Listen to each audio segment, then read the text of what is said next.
as you can see, we have been detained. As you can see, we have been detained and brought to the Parliament Street police station.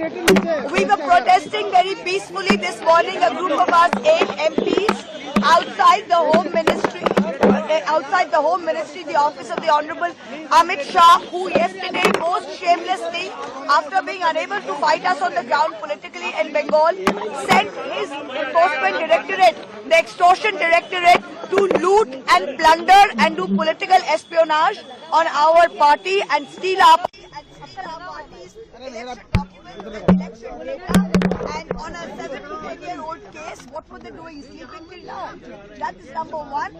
And they brought us here, they dragged us in prison vans and brought us here in a peaceful protest. We are public representatives. We are not criminals to be brought here like this.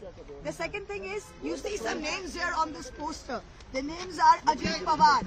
The Prime Minister himself said 70,000 crores is the scam that he is being. Where is he today? Deputy Chief Minister. Where is he today? In Maharashtra, running the government with the BJP. Second name, Himanta Bisa Sarma. He was in the Louis Burgess scam and he was supposed to be in jail, said Mr. Amit Shah. Where is he today? He's Mr. Mastermind for the Northeast, for the BJP and Chief Minister herself. What name do you see here after that? Suvendu Adhikari. Suvendu Adhikari was caught on camera taking money. Caught on camera. Where is he today? Leader of the opposition in Bengal.